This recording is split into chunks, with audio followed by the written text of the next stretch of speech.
Well, good morning, Yelm students. We're excited to be hosting the Professionals by Pathways Career Exploration event to help us connect to learning and career opportunities. I am Marissa, and I'm excited to welcome Dr. Juan as our guest today. Hello. So, Dr. Juan, what do you do? That's a pretty broad question. You just call me John, by the way.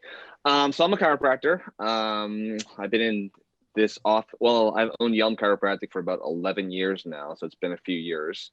And yeah, I'm a chiropractor. It's really cool. What education do you Okay. need to become a chiropractor?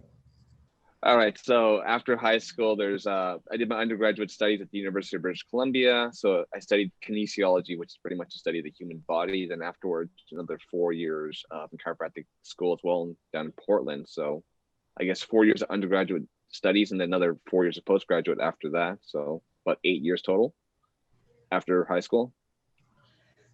Okay, that's a lot. What skills are important for you at your workplace? Oh, that's a good question. The job can be pretty physical, so being in decent shape is kind of a helpful thing to have. Being mentally present, being able to think. I mean, those are all pretty important attributes to have with this profession. Okay. um, so you own Yelm Chiropractic. So as an employer, what training or education do you reimburse for people that you work with? I guess so. Within our office, we have some massage therapists as well as some chiropractic assistants, and typically we will train them in terms of how we want things to be done in regards to systems and procedures. Training can occur through online training programs as well as one-on-one sessions with myself. But essentially, we have systems in our office that need to be done, and they're repeated systems here. But as far as reimbursement goes, we'll pay the employees to train, I suppose. Once it gets started with us, once we onboard them into our office, we'll reimburse them to start training with that. Okay. What are things students can do now to prepare for success in this field? Well, it's funny you should answer that question because, in order to have success in pretty much any field, this is not just this field itself. It comes down to, hard work. So putting in the effort and time to study things. Also, I feel like one of the best ways to learn about anything is to just job shadow, just come into the office or reach out to myself or whoever else you want to reach out to in regards to the profession or any profession and just see what they do all day long. Before you make any sort of rash judgment or decision in terms of what you want to do here, see how it's done, see if the person's actually having fun doing it. Because one of my beliefs is that if you're not having fun doing what you're doing, then why are you doing this? I mean, collecting a paycheck is great, I guess, but if you're not having fun doing what you're doing, it's life can go on pretty long. Yeah. Did you shadow when you were a high school student? That's funny you should ask that question. So when I was in high school, this is 21 years ago at this point now. So I graduated in 1999. When I was in high school, I'm sure, whoever's watching this right now, you may or may not care about what we're talking about here. If you do, great. If you don't, that's okay also. Because when I was in high school, I didn't know what I wanted to do. I knew what I liked. I liked playing video games a lot. So what I wanted to do back then was write video game reviews all day long. That's kind of what I wanted to do. Now, the problem was I wasn't a good writer. That's the first thing. Two, I didn't have access to enough video games then because back then we only had Super Nintendo and PlayStation 1 just came out here. And back then video games were super expensive also. So I couldn't write. I couldn't have access to video games, but I just loved playing them.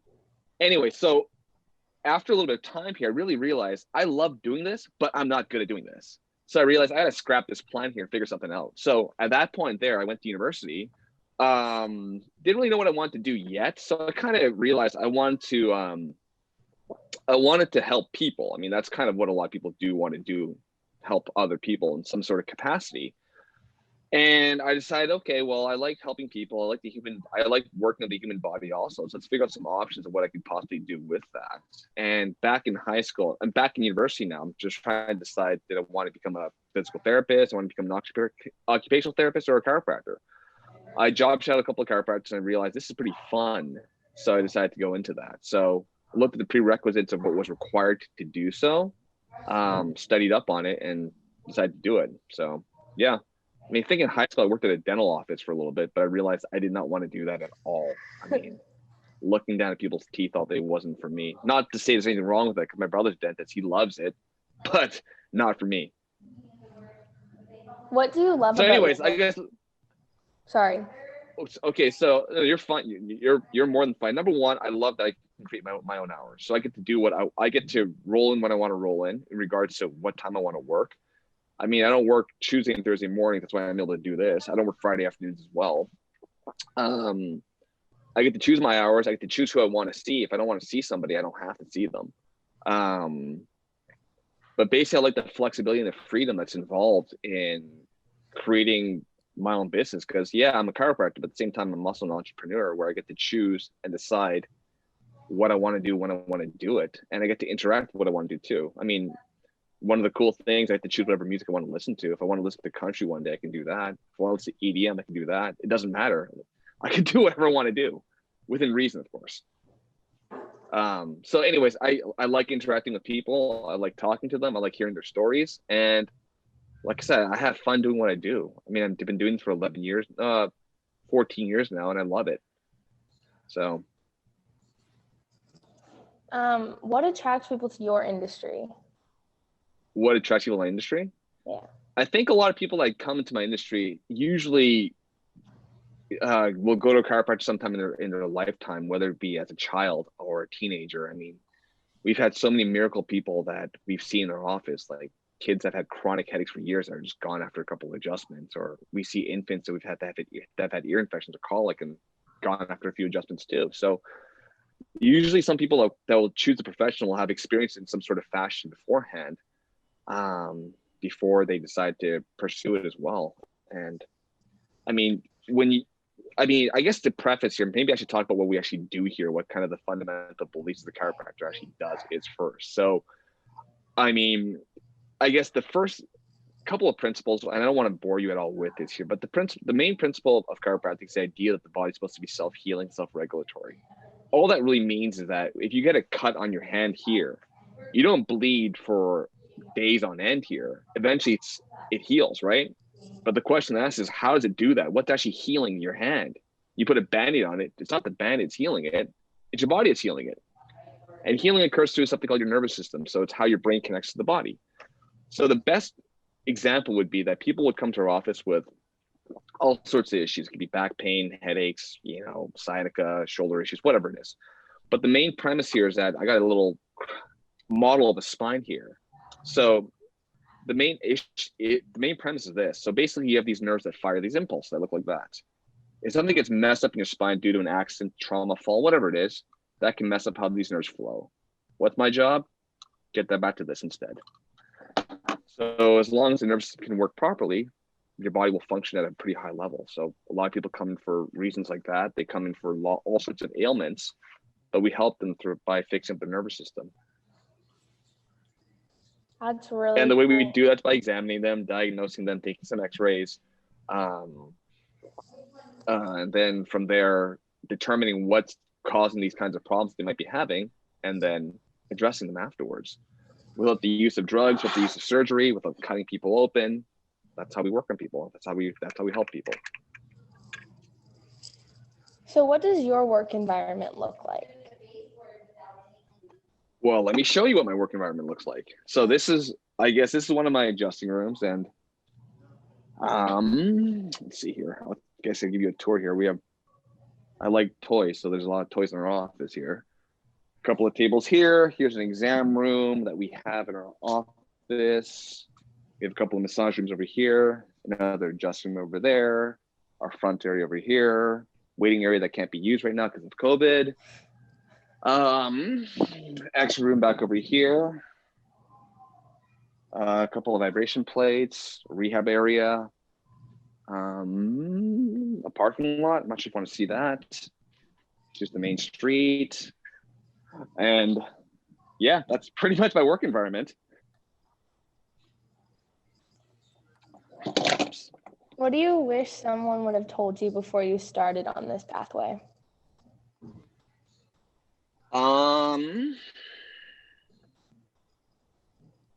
That's a great question. I wish someone would have told me to, during your downtime, observe as many offices as you possibly can. And the reason why is because every office is run a little bit differently in terms of how they flow through patients, how they adjust people, how there's the technique of how things are actually done, as well as how an office is laid out and how a person's interacting with other people. So I guess my point is that observe and look at as many offices as possible here to see what kind of, how you want things to look for yourself. So I'm not sure if that's a helpful answer or not. What did you do to prepare for, or how would you recommend someone to do your job? Before school or like now? Like during school time? When are we talking about here? I'd say now. So they've gone through all the training. How would you prepare them to take over your job?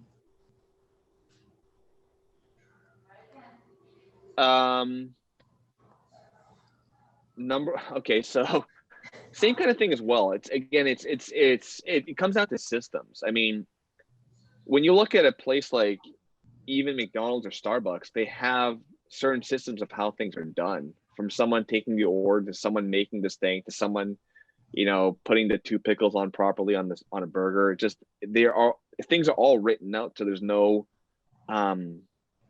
room for error or questions. I mean, sometimes when you're doing something and you have a question involved, if it's written down somewhere in terms of how to handle this issue, how to handle this problem, then you've created the proper system involved to be able to do it. So I guess my answer to that is know how you want to do something. Wake up and have breakfast.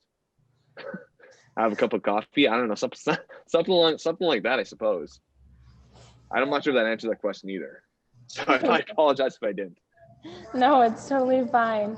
So I know a ton of students ask, like, when am I going to use this in life? So what do you use from your high school or college life, if that makes sense?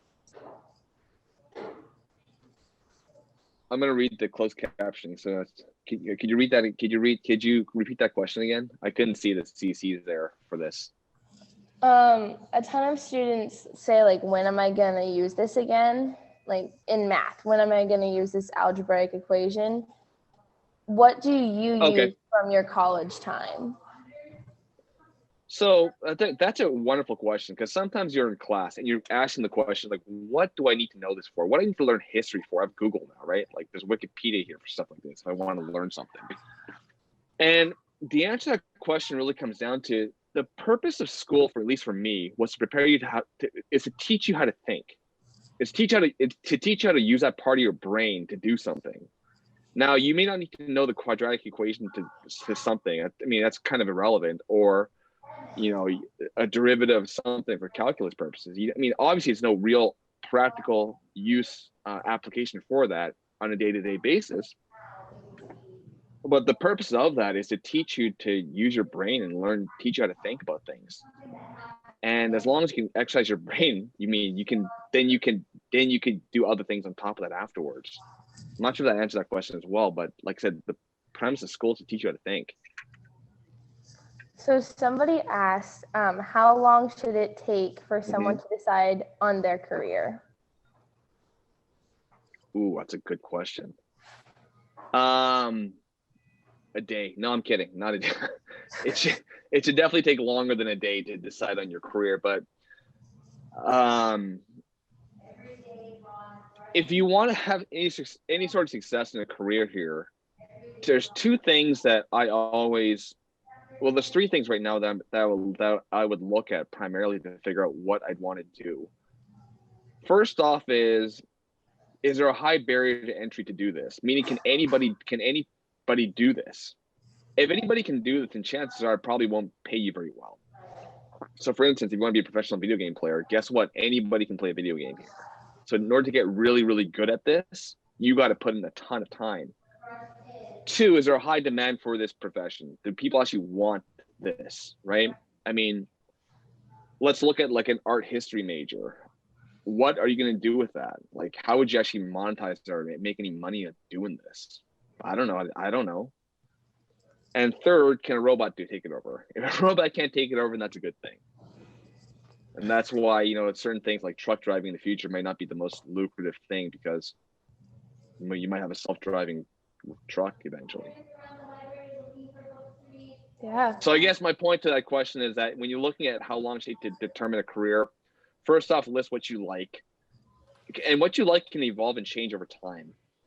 And then from there, narrow down things in terms of what each profession might look like or entail. And then from there, job shadow a few people for the entire day, because everyone that's been doing it as a profession would love to, have any sort of student come and watch them for the day to kind of give them an idea of what we actually do.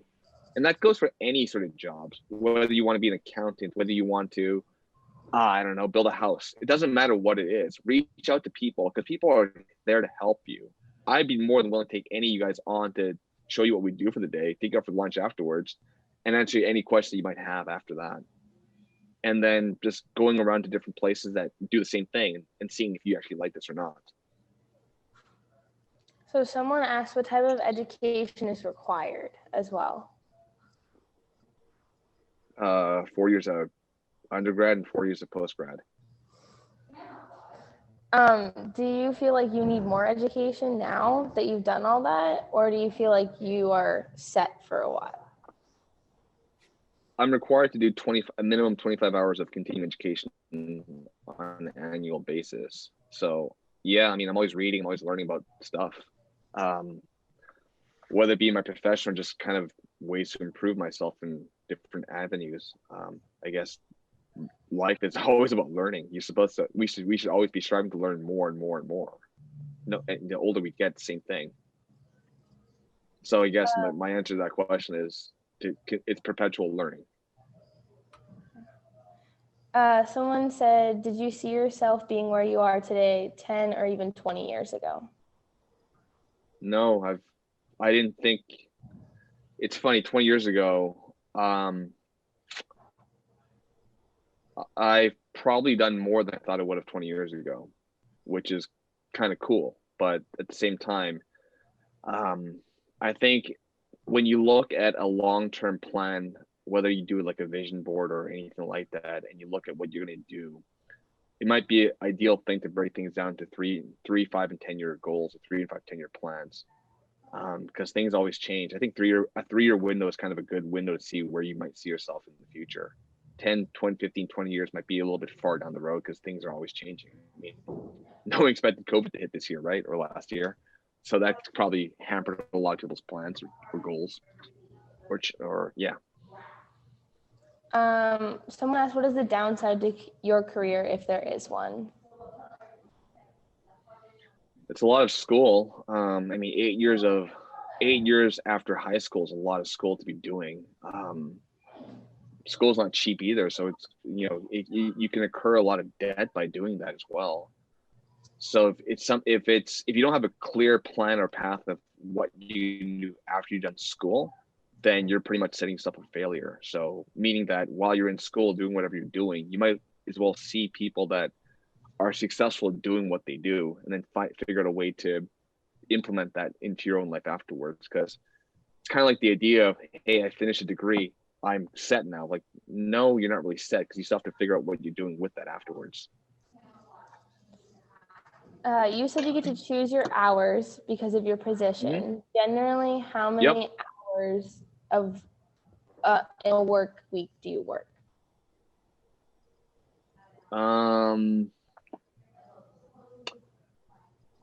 So I'm in the office. We have open hours for about 27 hours a week. Then I'll probably have to do paperwork for another 5 or 6 hours on top of that. So maybe 32 to 33 hours a week. About that. No, I could work more if I wanted to. I just choose not to. Yeah. I have to homeschool kids also, so that's part of it. Do you mainly work alone, or is there a lot of like togetherness in your work? That's a good question.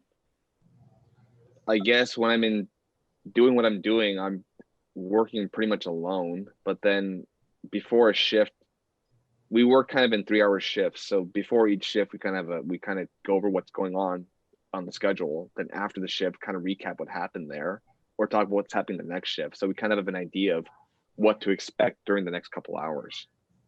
So I guess during that time frame, I'm alone doing what I'm doing. If I need to converse with any of my staff, I have a messaging system on my computer that I could use to just talk to them through that.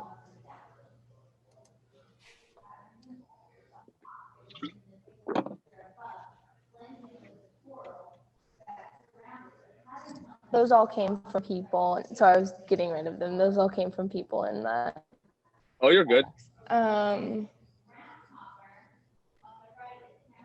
Like I said, I welcome any of you guys watching to come by anytime. Just send me a message here first, and you're more than welcome to shadow for a couple hours. I'll take you out for lunch after that if you like, and we can just talk about what we do here. What is the most important skill you think you have?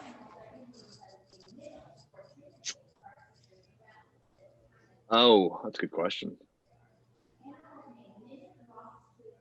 I don't know. Relatability, just being able to relate to a person's problems. I guess empathy is an important skill to have when it comes down to a profession like this. You can't act like a robot. Nobody wants to see a robot. And I guess from a technical standpoint, being able to do the job, being able to help the person, right? That comes down to actually creating a game plan for them and following through with it. So, two things: having decent empathy as well as being able to deliver what you're going to say you're going to be doing. Somebody asked, what do you look for when you're hiring somebody? Oh, okay, that's a good question. I believe that everyone has a rule. There's different rules for different things, and for someone to fit into that role. So, for myself personally, what I look for, I mean, there's a lot of ways to be looking for things like this. There's a lot of things like the Enneagram system and strength finders. Basically, they're personality profiling people, meaning that to see what personality you need to fit a role. The one thing that is the most important thing to me is reliability. Just having someone that's reliable to perform their tasks and be present for that. Not someone that has to go through a lot of highs and lows, but someone that's steady, I suppose. So I guess my answer to that's reliability.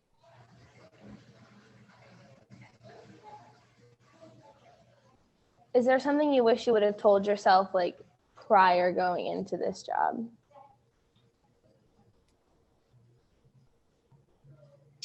It's not going to be easy. It's not supposed to be easy. Nothing that's worthwhile is supposed to be easy. So be prepared to work hard in the first few years out of school.